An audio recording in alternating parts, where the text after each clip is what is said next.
and welcome to another instalment of our Grimm fairy tales. Today we are going to be short and sweet, if you can categorise a Grimm fairy tale as sweet in any respect. So today we'll be discussing the companionship of the cat and mouse. And as the title suggests, this isn't going to end very well. Originally titled The Cat and Mouse in Partnership, this is one of the earlier tales from the Grimm Vault. So this one was one of the first that they collected together in around the year 1808, and as such was published in the very first edition of the Children's and Household Tales in 1812. So with that being said, let's dive right in. Now, a cat and a mouse decided that they were friends enough that they wanted to share a common household together. Now, a common household is a residence in where both parties decide to live, but they actually have separate residences that they can go to rather than the common one, but they choose to live there. Now, in preparing for the coming winter, they pooled all their money together and they bought a jar of fat. How that was supposed to get them through the winter, I have no idea. This jar must have been massive and I don't know how fat can help you get through the winter, other than it already being in you. But because they didn't know a safer place than their own home, they decided to bury it under the altar of their local church. Now, it wasn't long before the cat developed a craving for this fat, and as such went to the mouse and said that his cousin had just given birth to a kitten, and he was asked to stand godfather. The mouse wasn't invited for obvious reasons, and would the mouse be alright with the cat going on his own? The mouse, of course, had no scruples about it and said, yeah, sure, go ahead, have fun, and, enjoy for me. So the cat went and licked the skin off the top of the jar of fat. Ugh. If you're one of them people that likes the skin off porridge and custard, it's disgusting. Ugh, it's just no.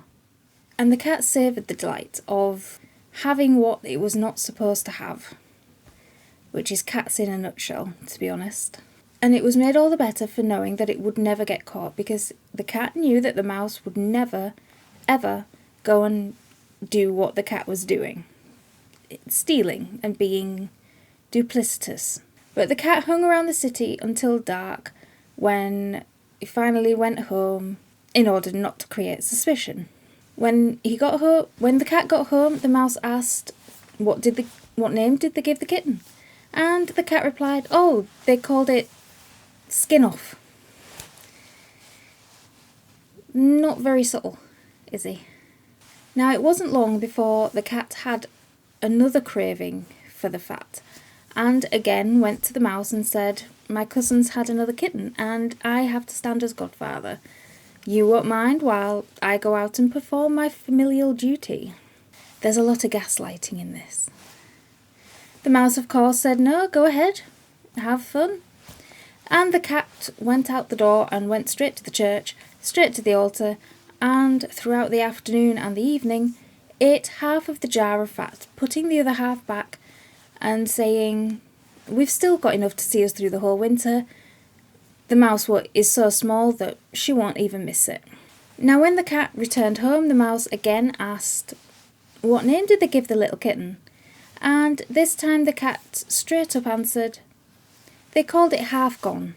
Now, the mouse thought, well, that's a pretty weird name. I don't think I've heard that one before, but your family's a bit weird anyway, so yeah, we'll accept it. But the problem was, now that the cat had eaten half the jar already, it craved the other half. It couldn't get the taste out of its mind. And so, eventually, the cat went back to the mouse and said, my cousin has had another kitten, and this time it is all black with white paws, and this combination only happens every few years. And you, as my good friend and my house partner, you won't mind me going to the christening again. Be sure I'll think of you, and you wouldn't think to keep me from my family at this important celebration. The mouse, however, was starting to wonder about these weird names, because we've had the first one called Skin Off and the second one called Half Gone. But there was nothing that she could put her little paw on, so she said, "Yeah, sure, go to the christening. I can't stop you. It is your family after all, and I wouldn't keep you from that." The mouse cleaned the house from top to bottom. I'm sure there's a poem in here somewhere. She cleaned it from top to bottom until it was sparkling, while the cat ended up at the church, ate the full jar, licked all the glass. There was nothing left, not even a smell, and it was so stuffed that it had to waddle home. Now when the cat got home, obviously filled to the brim with food, the mouse said, "What name have they given the kitten this time?" And the cat replied, "They've given it the name All Gone." And the mouse exclaimed, "That's a bit weird, that's the most suspicious of all the names." But with the cat being so full as to be unresponsive, the mouse just shook her head, turned over, and went to sleep.